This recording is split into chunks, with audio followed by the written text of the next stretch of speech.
Reading from the book of Exodus, chapter 23 to 26.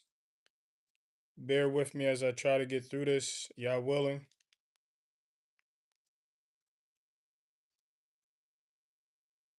Book of Exodus, chapter 23, verse 1. Do not bring a false report.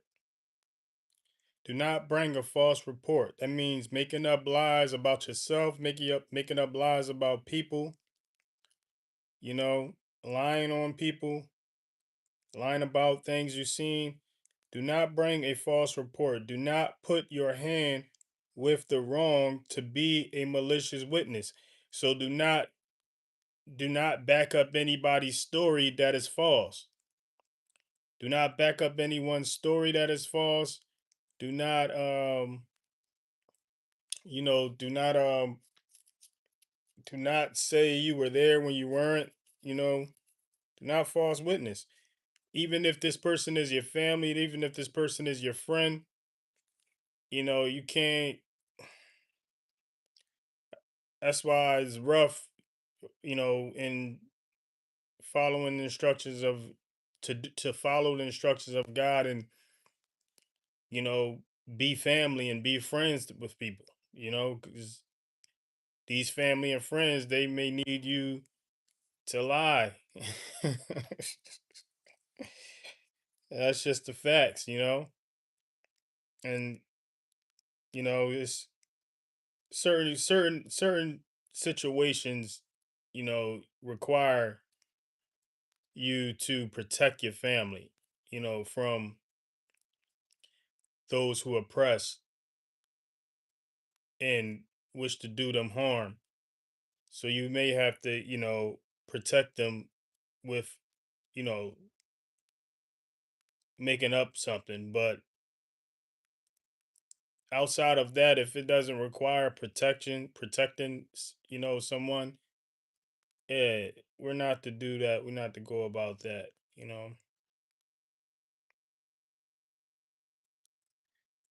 Verse verse 2. Do not follow a crowd to do evil, nor bear witness in a strife so as to turn aside after many, to turn aside what is right. So don't follow a crowd to do evil. Like, don't, follow the pack. Don't follow the trend. Even follow the trend. Don't even follow, you know, any group or mob that's looking to do some harm or do some evil. You know, do not follow a crowd to do evil, nor bear witness in a strife so as to turn aside after many, to turn aside what is right. So, I mean, like, don't try to twist justice, twist the truth, you know? Don't try to twist the judge, the justice of someone, in the truth of something. And also, if you just get in here, this is the book of Exodus, chapter 23, verse 1. It said, do not bring a false report. Meaning, don't lie on people. Don't make up lies about people. Don't make up lies about what you've seen. Don't make up lies about yourself. You know what I mean? So it says, do not bring a false report. Do not put your hand with the wrong to be a malicious witness. Verse 2. Do not follow a crowd to do evil, nor bear witness in a strife so as to turn aside after many, to turn aside what is right. Verse 3. And do not favor a poor man in his strife. Do not favor a poor man in his strife.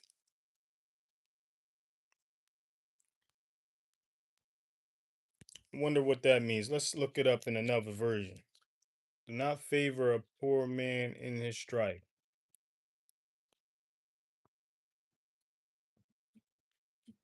Do not favor a poor man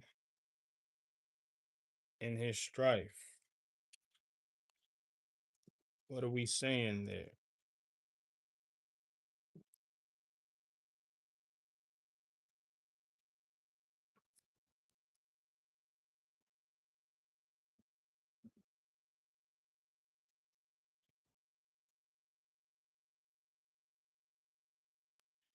So it says, do not basically show favoritism to, you know, a poor person as far as like in a lawsuit, you know, and or like just because a person is poor. If they're wrong, they're wrong. If they're right, they're right. Even your friend, if they're wrong, if your friend is wrong, they're wrong. You can't make them be right because they're your friend. If your friend was wrong in what they did, they was wrong. If your member was wrong in what they did, they was wrong. Can't force right on wrong. You can't call what is wrong right. You can't call what is right wrong. So yeah, same with a poor person. You know, do not favor a poor man in his strife. Like if the poor person was wrong, you gotta call it. You gotta call it straight. What they call it? You gotta call a spade a spade. Verse 4: When you meet your enemy's ox or his donkey going astray, when you meet your enemy's ox or his donkey going astray, you shall certainly return it to him. So yeah, here we go. You not to be petty. You know, you can't be petty if this person is if you run into your enemy, someone who doesn't like you, you run into their something that belongs to them, whether it may be their child wandering, about, or somebody, or a dog of theirs wandering about, a pet of theirs wandering about. It's your duty as a believer to return that property to its owner. Even though that owner is, you know, doesn't like you and you don't like them. We're not to be petty, man. We're not Pettiness is not in these writings. Pettiness is not in these instructions. As much as, folks want to justify pettiness, no. This is not this. If you claim to be about this, this ain't, it ain't petty instructions. These are not petty instructions or support pettiness. So when you see the donkey of him who hates you lying under, it says, wait, when you meet your enemy's ox or his donkeys going astray, you shall certainly return it to him. Verse 5: When you see the donkey of him who hates you lying under its burden, you shall refrain from leaving it to him. You shall certainly help him. You should certainly help him. So you gotta help. You gotta. It's even in the Old Testament is saying that we have to help our enemies. Even in the Old Testament, where people try to, justify, you know, being having vengeance and hating their enemies and stuff like that. You know what I mean? Even in this Old Testament is telling us, yo, you have to help your enemies. You know what I mean? Those who hate you. Verse 6: Do not turn aside the right ruling of your poor in his strife. So, earlier it said, don't favor a poor person because they're poor. Now here it says, do not turn aside justice, you know, of your poor in this strife. So basically, don't let don't let yourself be bribed to lie on the poor. You know, don't let anyone bribe you to lie on the poor and say that, basically get the poor jammed up, get anyone jammed up. You can't allow yourself to be bribed to get anyone jammed up, and you can't allow yourself to, you know, to favor someone less fortunate just because they're less fortunate. You know what I mean? If they're wrong, they're wrong. If they're right, they're right. Call it how it is. This is basically what they're saying. Call everyone and call everything how it is. Verse 8. And do not take a bribe, for a bribe. Wait, I'm sorry, I skipped the verse. Verse 7. Keep yourself far from a false matter, and do not unalive the innocent and the righteous, for I do not declare the wrong right. Keep yourself far from a false matter. Keep yourself far from a false matter, and do not unalive the innocent and the righteous. So if a person is innocent, you're not to be bribed to see that they're unalive. You got a lot of that in the world. If a person is righteous, meaning doing the instructions of God, doing the commands of God, you're not to see that they're unalive when they're righteous. For I do not declare the wrong right. That's not something that the Most High endorses. He's not going to endorse that.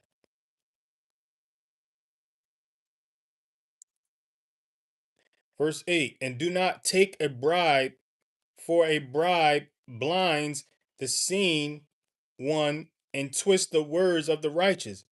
Do not take a bribe, for a bribe blinds the seeing one and twists the words of the righteous. So this is what bribes do to this day. Bribing people, most people, most people have a price. That's the sad part of it. Most people have a price and can be bought to do evil, to say evil, to twist words, and twist the truth, and twist justice. That's the sad truth, is that most people can be bought. Judges, bought. Politicians, bought. Leaders, bought. Lawmakers, bought. Most of these folks in important positions can be bought and are bought. And this is what they're doing. It says the Most High says, do not take a bribe, for a bribe blinds the seeing one and twist the words of the righteous. Twist the words of the righteous. Verse 9. And do not oppress a sojourner, as you yourselves know the heart of a sojourner, because you were sojourners in the land of Misraim. I wonder what other word is used for sojourner. I want to say stranger. Foreigner. So this is a foreigner. Sojourner is a foreigner. You know?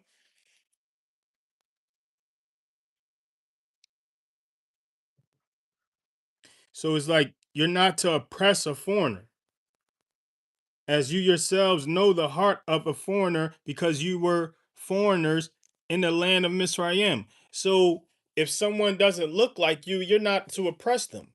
If someone doesn't share the same nationality as you, you're not to oppress them.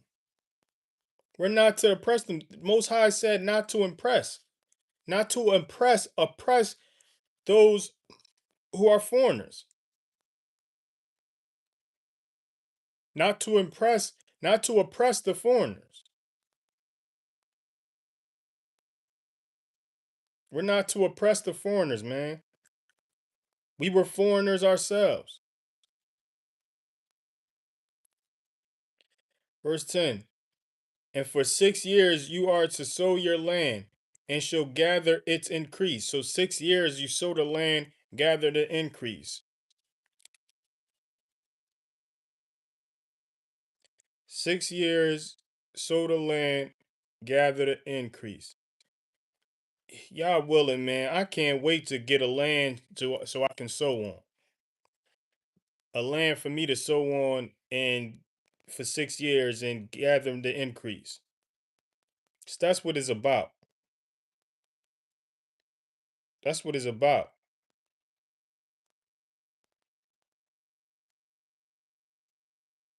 That's the ancient. That's the ancient market. That's the ancient market. Is the crops.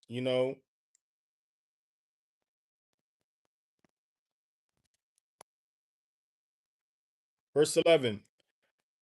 But on the seventh year you are to let it rest and leave it, and the poor of your people shall eat. So on the seventh year, 6 years, 6 years you sow, 6 years you sow, but on the seventh year you are to let it rest all that year and shall leave it, and the poor of your people shall eat. And what they leave, the beasts of the field eat. Do the same with your vineyard and your olive yard. Come on, man. These are the keys. Keys to keys to living in the instructions of the Most High. You know, for 6 years you are to sow your land and gather and shall gather its increase. But the seventh year you are to let it rest and leave it, and the poor of your people shall eat. And what they leave, the beasts of the field eat. Do the same with your vineyard and your olive yard. Y'all willing. Verse 12. Verse 12. 6 days you are to do your work, and on the seventh day you rest, in order that your ox and your donkey might rest, and the son of your female servant, and the sojourner, meaning the foreigner, be refreshed. Verse 13. And in all that I have said to you, take heed, and make no mention of the name of other mighty ones. Make no mention of the name of other mighty ones.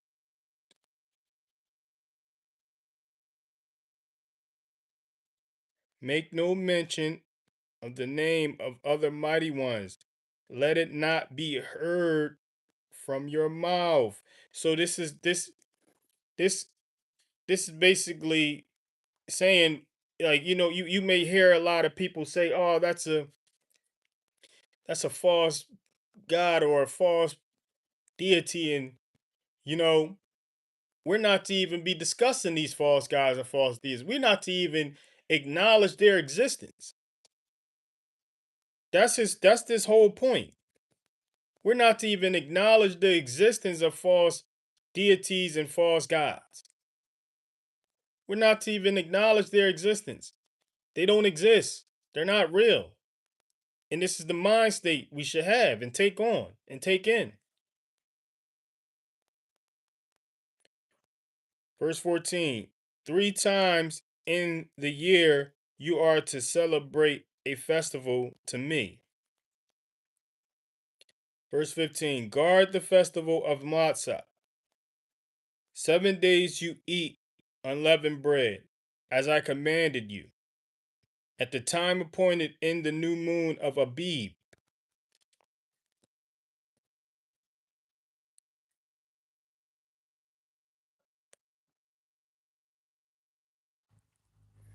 So in the new moon, according to what I've understand, the new moon is a full moon. To me, from what I've read, from what makes sense, for in it you came out of Misraim, and do not appear before me empty-handed. Verse 16, in the festival of the harvest, the first fruits of your labors which you have sown in the field, in the festival of the ingathering, at the outgoing of the year, when you have gathered in the fruit of your labors from the field. Verse 17, 3 times in the year, all your males are to appear before the Master Yahuwah. Verse 18, do not slaughter the blood of my slaughtering with leavened bread, and the fat of my festival shall not remain until morning. Verse 19, bring the first of the first fruits of your land into the house of Yahuwah your Elohim. Do not cook a young goat in its mother's milk. Do not cook a young goat in its mother's milk, meaning not to cook a young goat while, it's still nursing the mother. You know, it's still nursing the mother. That's clearly what that means. Verse 20, see, I am sending a messenger before you to guard you in the way and to bring you into the place which I have prepared.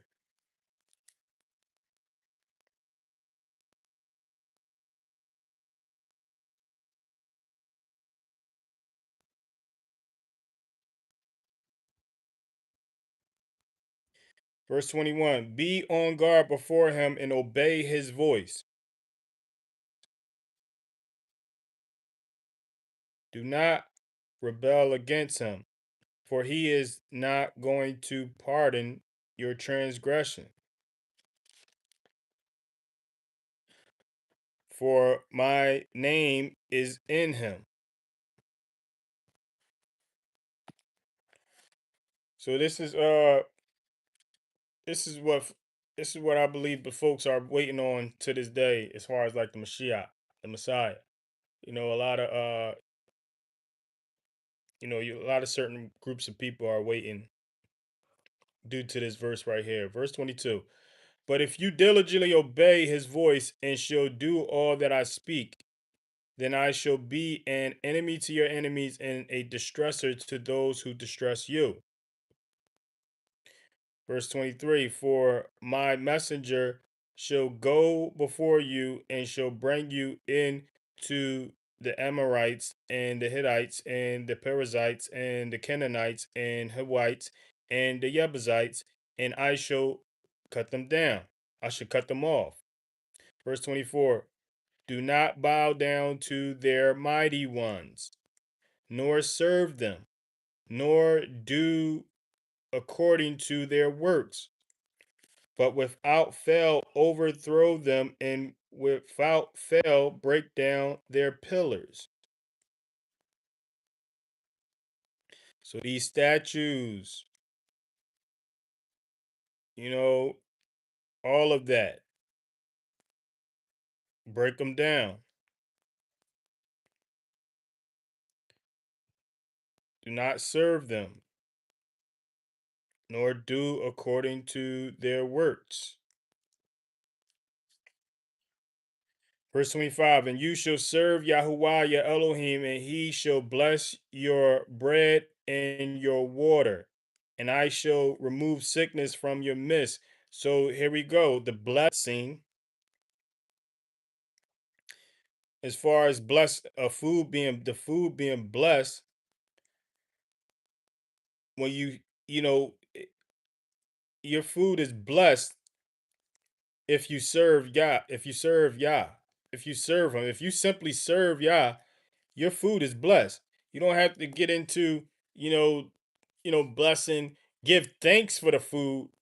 But as far as getting into the blessing and the food and all that, it's blessed if you're obedient. It's blessed if you follow. It says, and you shall serve Yahuwah your Elohim. If you serve Yah, it is blessed. It says, and you shall serve Yahuwah your Elohim, and he shall bless your bread and your water. He shall bless your bread and your water, and I shall remove sickness from your midst. Shall remove sickness from your midst. Verse 26, none shall miscarry or be barren in your land. I shall fill the number of your days.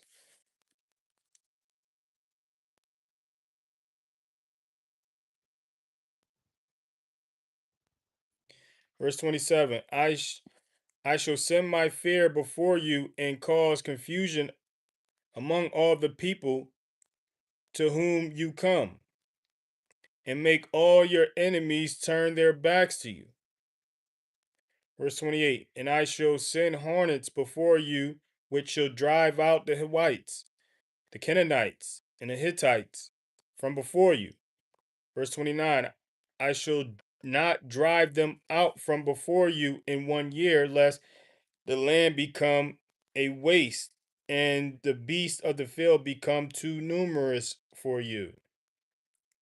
So he's not going to drive everyone out at once. I know people be asking, like, why do these evil people exist? Why do why do the Most High allow them to, you know, stick around? If he was, most people are wicked. So if he was to drive everybody out, the beast will take over. That's why he can't destroy everybody at once. That's evil. Everyone who's evil that's once, because the beast will take over. You got beast. That's what happens if when beast animals find places that's deserted.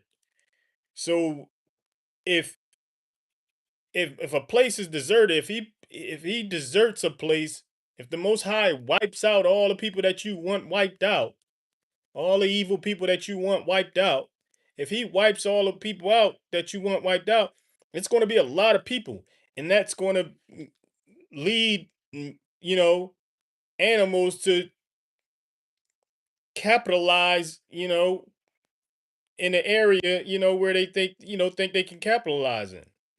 You know, they're going to look to take over. they're going. This is the nature of the beast. The nature of the beast is to, be the dominant force in the area, to be the dominant animal. You know, the king of the jungle. So you can't. This is why the Messiah said, I shall not drive them out from before you in 1 year, lest the land become a waste and the beasts of the field become too numerous for you. I truly believe this is why we have, a lot of folks still are sticking around. And they just they're wicked. I get it. They're evil. I get it. You can't drive them all out because there's a lot of them. And you can't drive them all out because that'll threaten the safety of yourselves. That'll threaten our safety by the animals.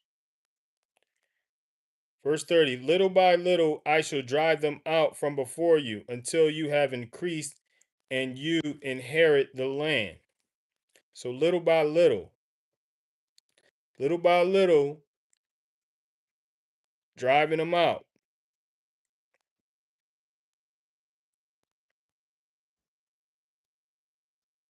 until the people of his true followers, his true believers, his true spiritual children increase.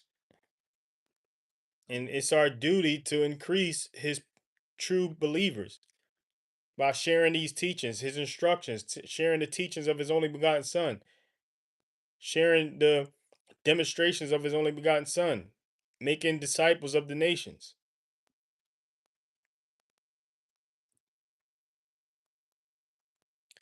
And I shall set your border from the sea of reeds to the sea of the Philistines, and from the wilderness to the river. For I shall give the inhabitants of the land into your hand, and you should drive them out before you. Verse 32. Do not make a covenant with them, nor with their mighty ones. Do not make a covenant with them, nor with their mighty ones. Verse 33. let them not dwell in your land, lest they make you sin against me when you serve their mighty ones, when it becomes a snare to you. So yeah, so this what this means is when people are into, you know, serving false gods and stuff like that, you got to separate yourself from these people. You don't have to do anything to these people. You just got to separate yourself from these people. Get away from them cuz they're going to be constantly trying to seduce you to serve their gods. They're going to be constantly trying to persuade you to serve their false gods. So you have to just separate yourself from these folks, man. You know? Let them not dwell in your land, lest they make you sin against me when you serve their mighty ones, when it becomes a snare to you, when it becomes a trap to you. Chapter 24, verse 1. And to Moshe he said, come up to Yahuwah,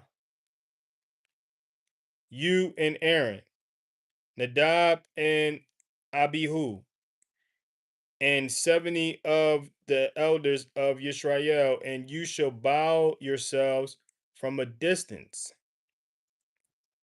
Verse 2. But Moshe shall draw near to Yahuwah by himself, and let them not draw near, nor let the people go up with him. Verse 3. And Moshe came and related to the people all the words of Yahuwah and all the right rulings. And all the people answered with one voice and said, all the words which Yahuwah has spoken, we shall do.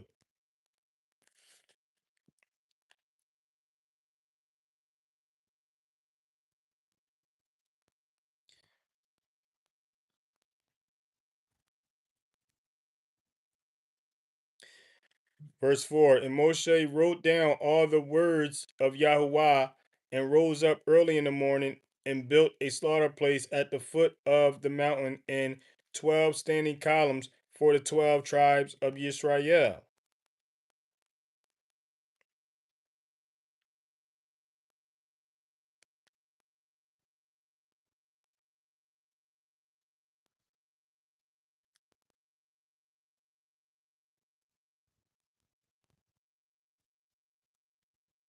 Verse 5. And he sent young men of the children of Israel, and they offered ascending offerings and slaughter offerings of peace offerings to Yahuwah of bulls. Verse verse 6. And Moshe took half the blood and put it in a basin, and half of the blood he sprinkled on the slaughter place. Verse 7. And he took the book of the covenant and read in the hearing of the people. And they said, all that Yahuwah has spoken, we shall do and obey.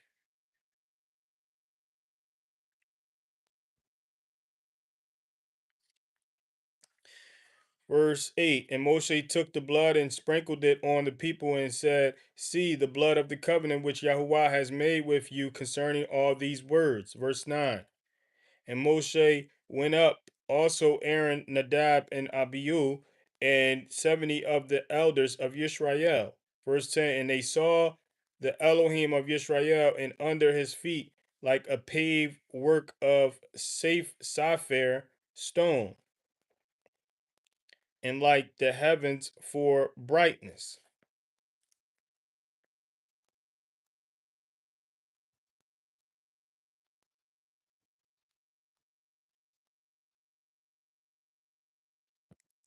Verse 11. Yet he did not stretch out his hand against the chiefs of the children of Israel, and they saw Elohim, and they ate and drank.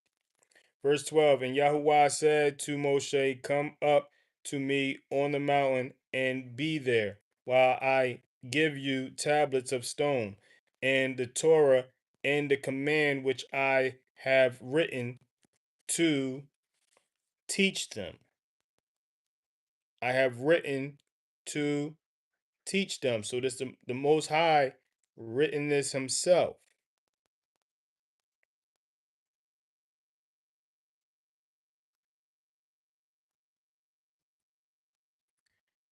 The tablets of stone and the Torah and the command which I have written to teach them.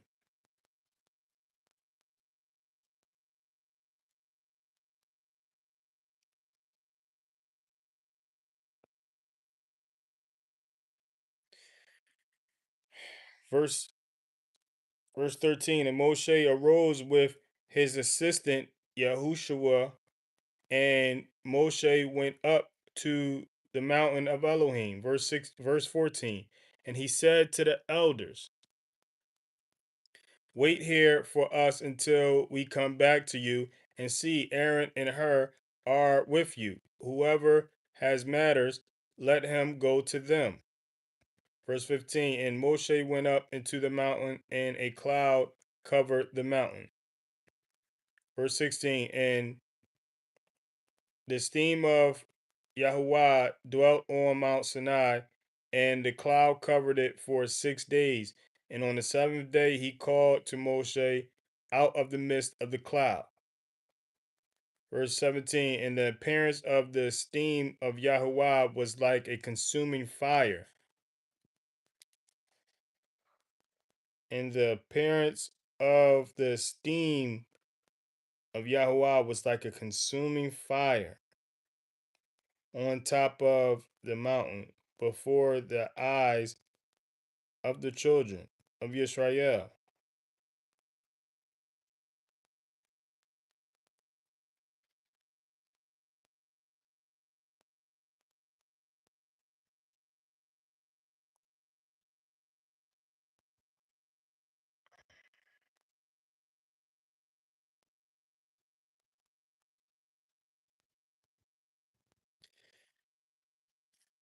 Verse 18. And Moshe went into the midst of the cloud and went up into the mountain.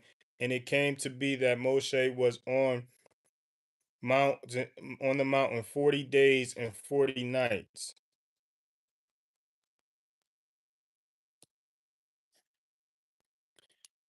On this mountain 40 days and 40 nights.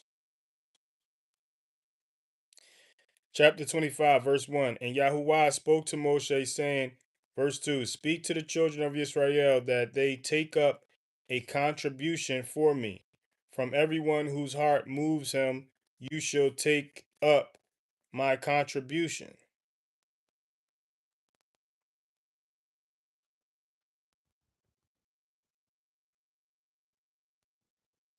And this is for a specific thing. Let's see what that is. Verse 3. And this is the contribution which you should take up from them: gold and silver and bronze. Verse 4. In blue and purple and scarlet material and fine linen and goat's hair. Verse 5. And ram skin dyed red and fine leather and occasion wood. Verse 6. Oil for the light, spices for the anointing oil, and for the sweet incense. Verse 7. Shoham stones and stones to be set in the shoulder garment and in the breastplate. Verse 8. And they shall make me a set apart place, and I shall dwell in their midst. So this is then. You got people, you know, requesting contributions to make set apart places today. And the Most High, I mean, the only begotten Son is the only set apart place. The only begotten Son, when two or three are gathered, he's the set apart place. He's the assembly. He's the temple. Verse 9, according to all that I show you, the pattern of the dwelling place and the pattern of its furnishing, make it exactly so. Verse 10, and they shall make an ark of occasion wood, 2.5 cubits long, a cubit and a half wide, and a cubit and a half high. Verse 11, and you shall overlay it with clean gold inside and outside, you shall overlay it, and you shall make on it a molding of gold all around. Verse 12, and you shall cast 4 rings of gold for it, and shall and put them in its 4 corners, 2 rings on one side and 2 rings on the other side. Verse 13, and you shall make poles of occasion wood and overlay them with gold. Verse 14, and shall put the poles into the rings on the side of the ark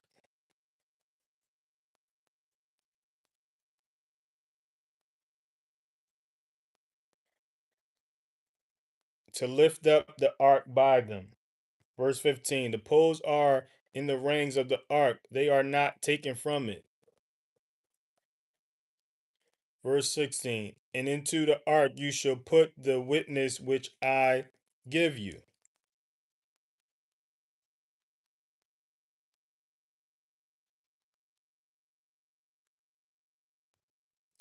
Verse 17, and you shall make a lid of atonement of clean gold, 2.5 cubits long and a cubit and a half wide.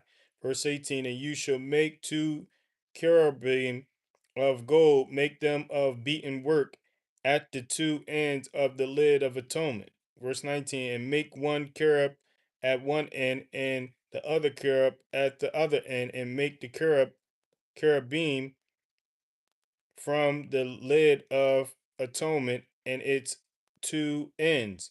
Verse 20, and the cherubim shall be spreading out their wings above, covering the lid of atonement with their wings, with their faces toward each other, and the faces of the cherubim turned towards the lid of atonement.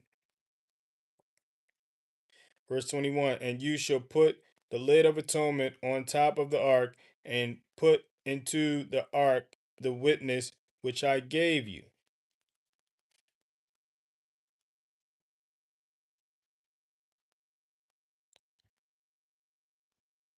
Verse 22, and I shall meet with you there, and from above the lid of atonement, from between the 2 cherubim which are on the ark of the witness, I shall speak to you all that which I command you concerning the children of Israel. So he's saying, I shall meet with you there from above the lid of the atonement, from between the 2 cherubims which are on the ark of the witness. I shall speak to you all that which I command you concerning the children of Israel from this ark of the covenant. Verse 23, and you shall make a you shall make a table of occasion wood, 2 cubits long and a cubit wide and a cubit and a half high.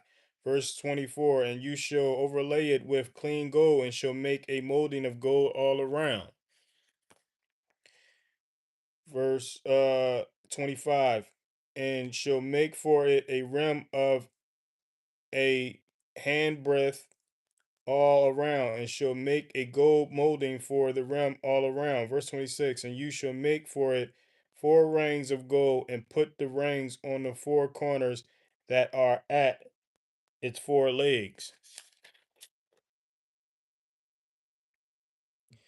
Verse 27, the rings are close to the rim, as holders for the pole to lift the table. Verse 28, and you shall make the poles of acacia wood and overlay them with gold, and the table shall be lifted with them. Verse 29, and you shall make its dishes and its ladles and its jars and its bowls for pouring. Make them of clean gold. Verse 30, and you shall put the showbread on the table before me continually.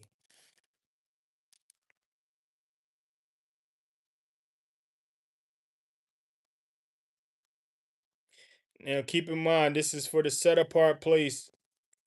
This ain't just for any place, man.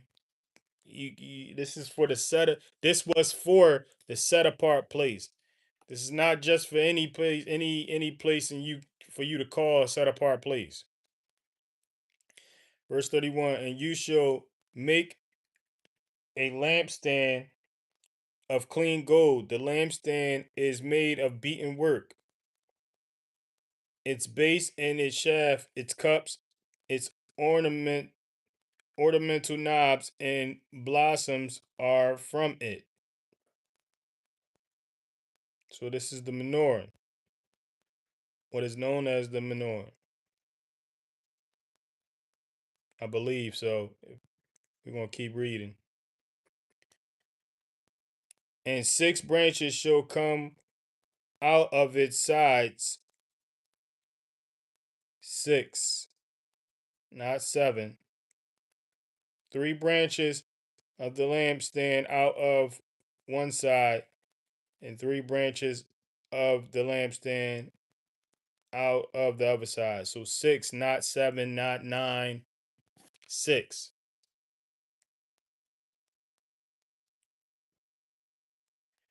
Verse 3, 3 cups made like almond flowers on one branch,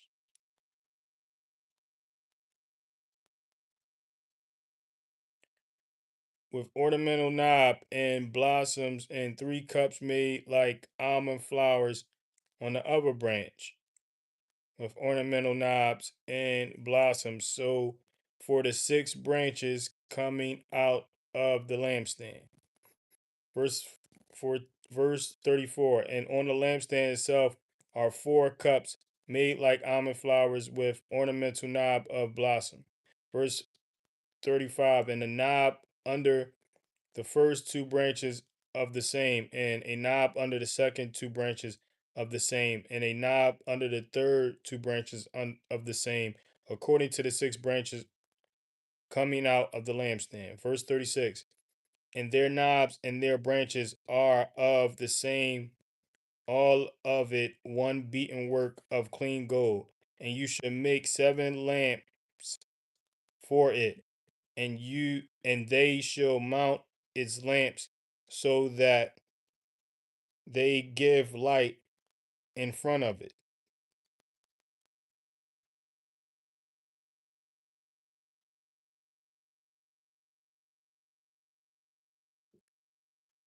You shall make 7 lamps for it, and they shall mount its lamps so that they give light in front of it. Hmm. So the 7, yeah. So I guess that's the middle. You got the lamp in the middle. You got this. You got one in the middle and the 3 on each side. So yeah, it's a total of 7, not 8. That's what I was thinking. I know that a certain group of people, they use an extra number, and it's like it's not biblical. It's not what is written. It's not what is written in here in Exodus. Verse 38. And its snuffers and their trays are of clean gold. Verse 39. It is made of a talent of clean gold with all these utensils. Verse 40. So see and do according to the pattern which was shown to you on the mountain. Chapter 26, verse 1. And make the dwelling place with 10 curtains of fine woven linen in blue and purple and scarlet material. Make them with carabine and the work, make them with carabine, the work of a skilled workman.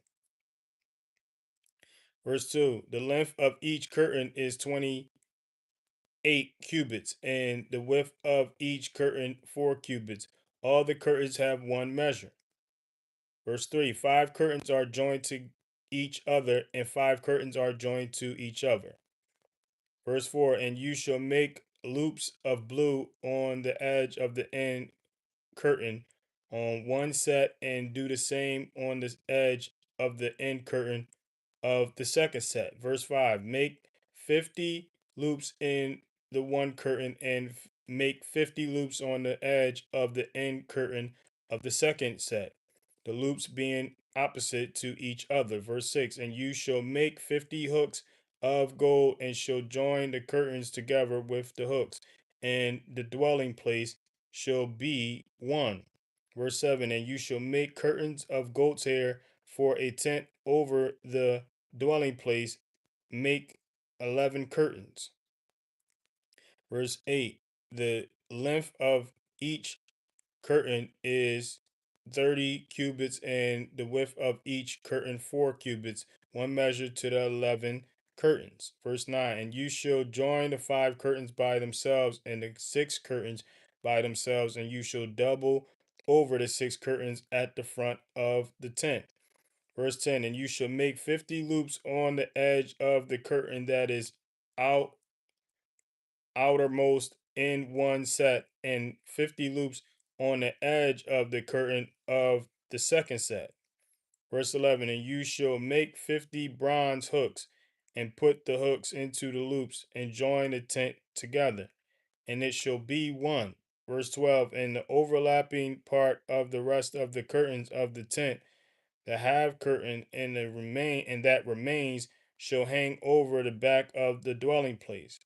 Verse 13, and a cubit on one side and a cubit on the other side of what remains of the length of the curtains of the tent is to hang over the sides of the dwelling place on this side and on that side to cover it. Verse 14, and you shall make a covering of ram skin dyed red for the tent, and covering of fine leather above that. Verse 15, and for the dwelling place you shall make the boards of acacia wood standing up. Verse 16, 10 cubits is the length of a board, and a cubit and a half the width of each board. Verse 17, two tenons in each board for binding one to another. Do the same for all the boards of the dwelling place. Verse 18, and you shall make the boards for the dwelling place 20 boards for the south side. Verse 19, and make 40 sockets of silver under the 20 boards, 2 sockets under each of the boards for its 2 tenons. Verse 20, and for the second side of the dwelling place on the north side, 20 boards. Verse 21, and there 40 sockets of silver, 2 sockets under each of the boards. Verse 22, and for the extreme parts of the dwelling place westward, make 6 boards. Verse 23, and make 2 boards for the 2 back corners of the dwelling place. Verse 24, and they are double beneath and similar, they are complete to the top, to the one ring, so it is for both of them, they are for the 2 corners. Verse 25, and they shall be 8 boards, and their sockets of silver, 16 sockets, 2 sockets under the one board, and 2 sockets under the other board. Verse 26, and you shall make bars of occasion wood, 5 for the boards on one side of the dwelling place. Verse 27, 5 bars for the boards on the other side of the dwelling place, and 5 bars for the boards of the side of the dwelling place for the extreme parts westward. Verse 28, with the middle bar in the midst of the boards going through from end to end. Verse 29, and overlay the boards with gold and make their rings of gold as holders for the bars, and overlay the bars with gold. Verse 30, and you shall raise up the dwelling place according to its pattern, which you were shown on the mountain. Verse 31, and you shall make a veil of blue and purple and scarlet material and fine woven linen, the work of the skilled workman, made with cherubim. Verse 32, and you shall put it on the 4 columns of acacia wood overlaid with gold, their hooks of gold upon four sockets of silver. Verse 33, and you shall hang the veil from the hooks, and shall bring the ark of the witness there behind the veil, and the veil shall make a separation for you between the set apart and the most set apart place. A separation for you between the set apart and the most set apart place. And again, this is instructions concerning the actual set apart place. There's not a bunch of set apart places all over the world. That's not what this is. That's not no. There were we're going to look into it, but I strongly believe that what I've read, based on what I read, there was one set apart place, and in one area. You know what I mean? So like that's that's what it was, and and that's what it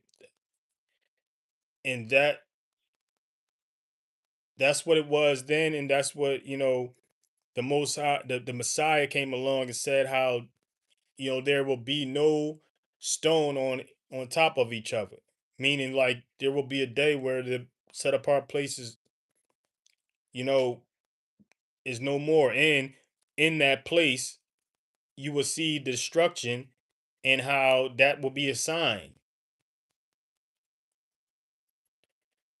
We're going to get into it. Verse 34, and you shall put the lid of atonement upon the ark of the witness in the most set apart place.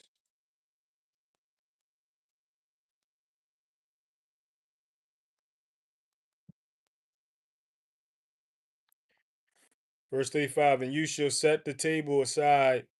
I'm sorry, you should set the table outside the veil, and the lampstand opposite to the table on the side of the dwelling place toward the south, and put the table on the north side.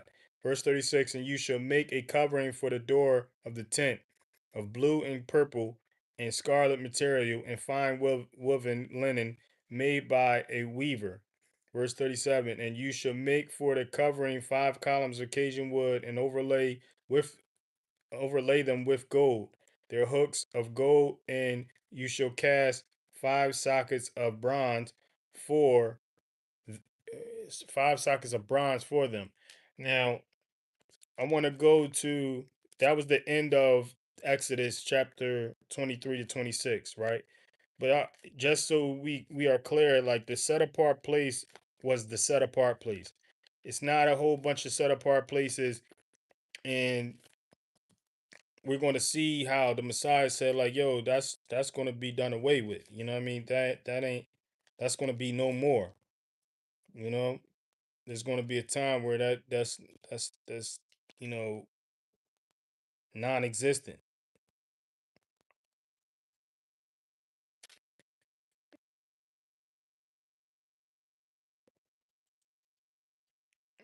In the book of Matthew's, I'm trying to find it.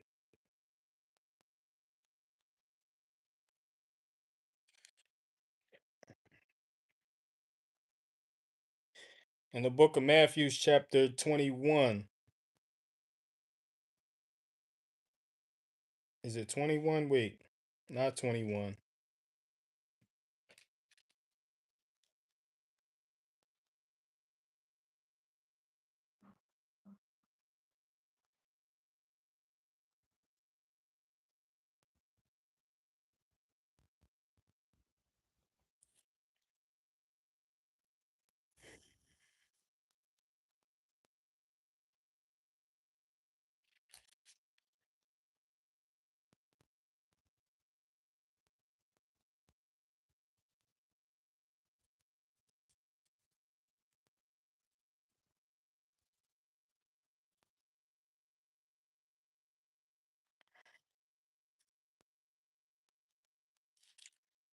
I'm trying to find it.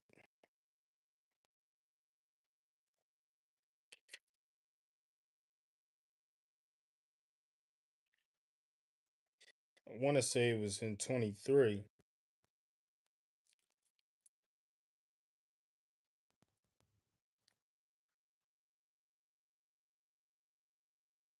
Yeah, so in chapter 24, chapter 24 in the book of Matthews, it says,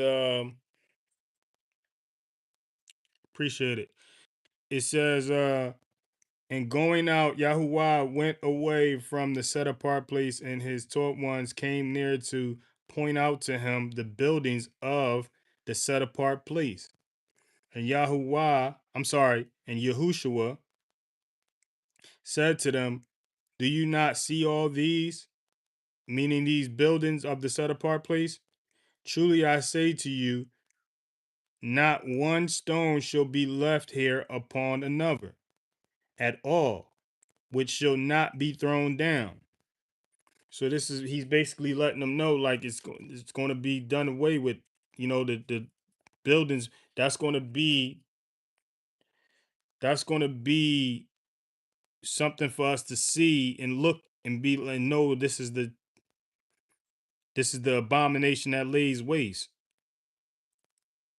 And he's like, this is what he says. It says, and he sat on the Mount of Olives and taught, and the taught ones came to him separately and saying, say to us, when shall this be? And what is the sign of your coming and of the end of age? So this is when he get into his prophecies and leads to, him talking about, so when you see the abomination that lays waste, spoken of by Daniel the prophet, set up in the set apart place, he who reads, let him understand. So this is one place. It's not multiple places. People are building places like temples and churches and calling them this set apart place. No, this is one place, and I want to say in the area, in Yehuda, in Judah, in the area of, you know, in the area and over there in that area in the Middle East. This is where the set apart place is. Because it's saying, it says, so when you see the abomination that lays waste, spoken of by Daniel the prophet, set up in the set apart place, he who reads, let him understand. Then let those who are in Yehuda flee to the mountains. So people who are in Yehuda flee to the mountains when there's no buildings to dwell in. When there's no buildings over there to dwell in, that's going to be a sign for us to be like, man, yeah, it's going down. When you see this, let him who when you see people, let him, it says, let him who is on the housetops not come down to take whatever out of his house, and let him who is in the field not turn back to get his garments. And woe to those who are pregnant and to those who are nursing children in those days. And pray that your flight does not take place in the winter on the Sabbath, for then there shall be a great distress, such as has not been since the beginning of the world until this time. No, nor ever shall be. So when it gets bad over there, when it gets really, really bad over there, that should be the sign. When it gets really, really bad in the set apart place, which is Yisrael, when it gets really, really bad in the ancient biblical, area,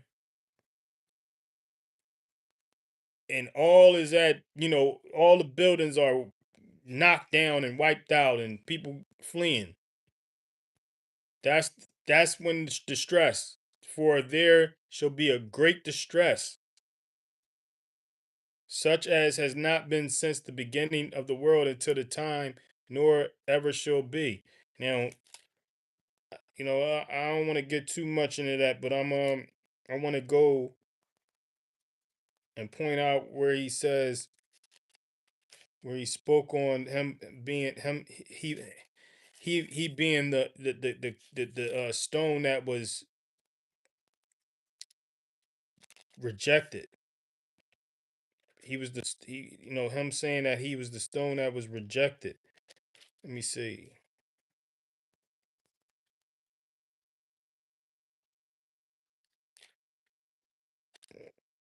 Where did he say that?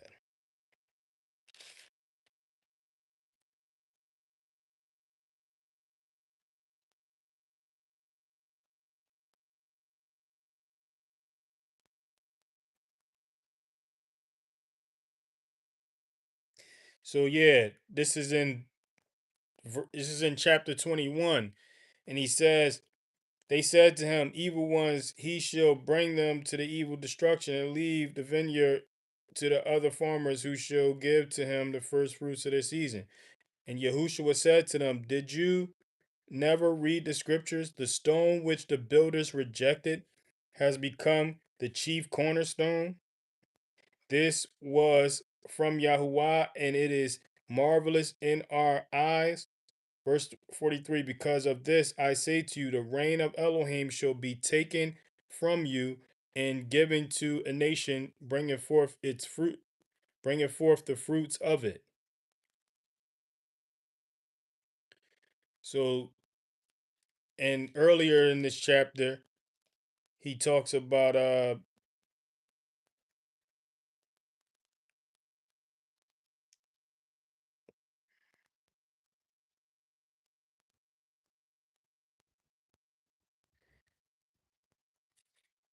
is it this chapter or the next?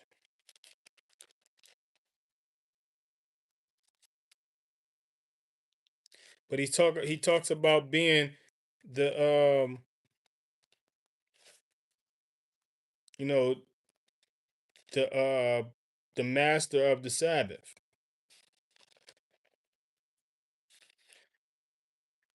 I'm trying to find that real quick before I move on.